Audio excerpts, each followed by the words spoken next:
What's up? Tips today to actually feel your back working when you're doing back exercises. A lot of people, when they do back exercises, rows, pull downs, pull-ups, anything, they're getting a lot of bicep in there, a lot of bicep. That's not what you're going for. Sure, there's going to be a little bit of bicep work when you're doing any kind of back movement, but if the intention is to make your back look better, make it bigger, just overall grow your back and work your back muscles, you don't want to have yourself feeling it mostly in your biceps. So today we're going to go over a handful of tips to help you feel it more in your back and get more out of your back workouts. So first things first, that a lot of people normally do is they go really heavy weight, or heavier weight than they should at least. Especially for a body part that you can't see working, it's important to have a mind-muscle connection. And I know that's kind of like bro science-y and like really like bodybuilding-ish, but it's true for your back because you simply can't see it. You can't see your back when you're in the gym, you're doing chest exercises or shoulder, or biceps or triceps, whatever. You can look in a mirror and be like, oh, like that's working, right? That's kind of how it should work. Whereas back, you can't like turn your head all the way around and like look in the mirror doing it.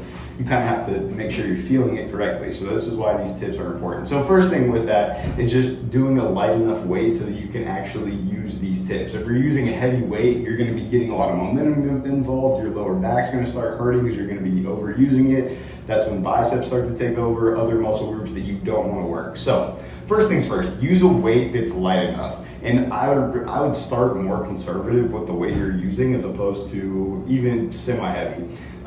So start with a conservative weight. You can always go up in weight as you start feeling your back working. Most important thing, especially for your back, especially at first, is just being able to feel the exercise in the right areas. So that's the first tip. That's the first tip for sure. The second thing that I would do, especially starting out, and you don't have to do this forever, but try to go one arm movements at a time.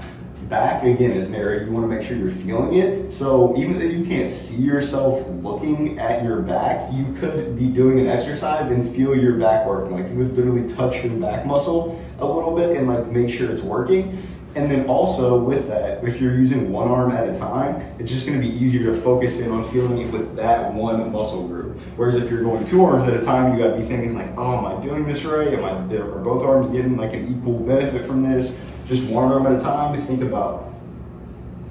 It's easier, especially starting out. So the next thing with that is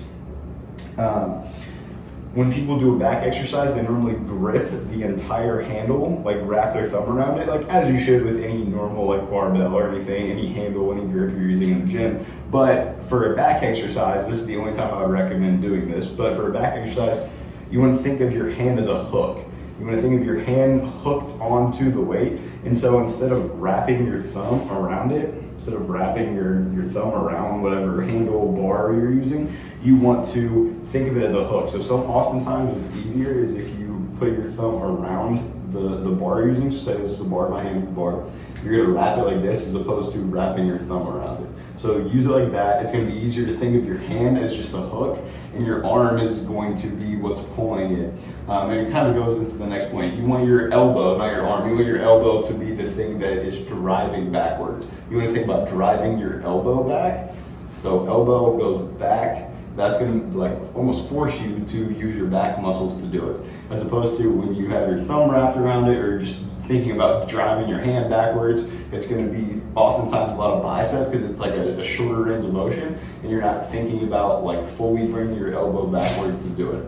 So first thing is you want to, with that, you want to think about using your hand as a hook on the weight, on the pull down, whatever, as on a row, whatever we're doing.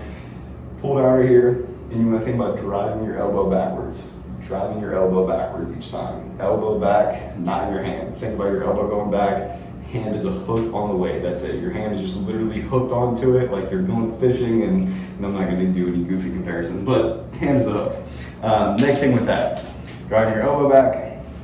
And then once you get into the specific movements, pull down and rows. Those are the two main exercises for back that you're going to want to do. So pull downs are right here. You're pulling down. And that's going to get more of your lats, like the outer portion right here. A little bit of mid back, like you're pulling down, you're squeezing a little bit, but it's going to be a lot of this muscle group right here.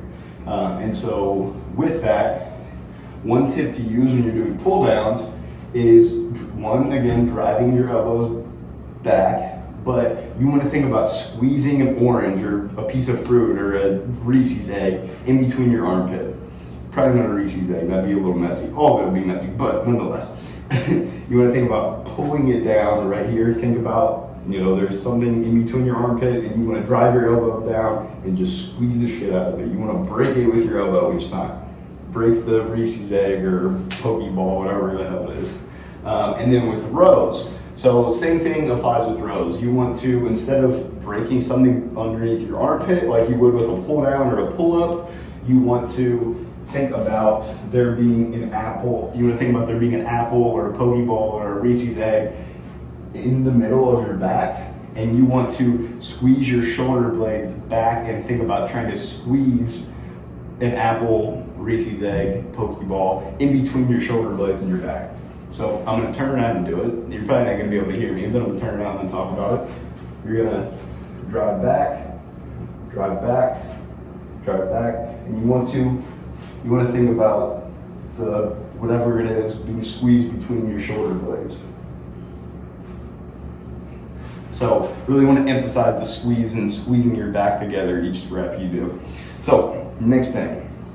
Also with that, anytime you're pulling down, rowing, you really want to focus on a nice squeeze each time, because if you're just banging them out quick, it's going to be hard to actually feel your muscle working. So especially at first, you want to, since you're using lighter weight, it's easier to do this as well. Think about squeezing every single rep, squeezing with the rep, squeezing your back.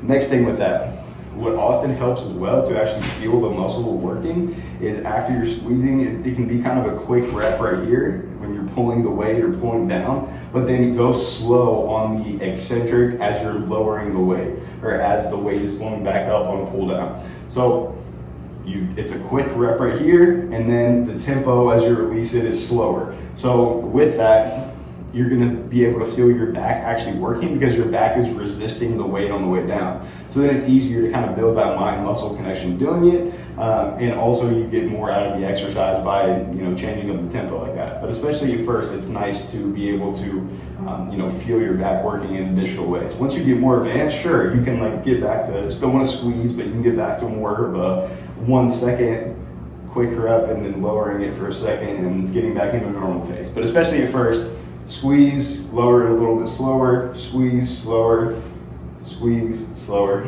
that kind of stuff. You feel me? You know what I'm talking about? Last thing, so you want to get a full range of motion with your back. That's extremely important. So pretty much everything I talked about was talking about wanting to squeeze and really bring your elbows backwards and really do your thing. Really squeeze your back, whichever direction you're going, squeezing your back together.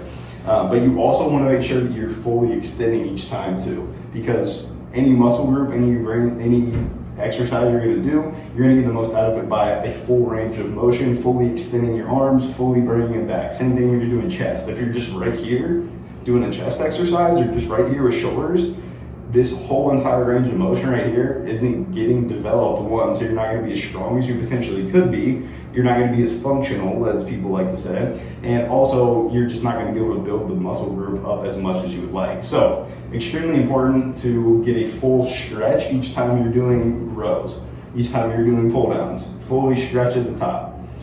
And so you're going to go right here, squeeze, lower slow, get a full stretch, the full range of motion, squeeze, stretch it out.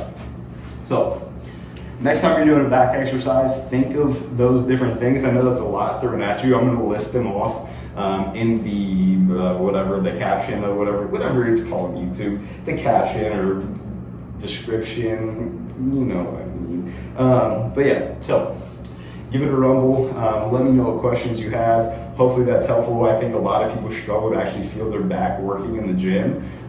So try to utilize those tips. Let me know your thoughts. Give the video a like if you liked it. If you didn't like it, you can hit dislike. I'm not gonna be mad at you. Do your thing. Peace and blessings.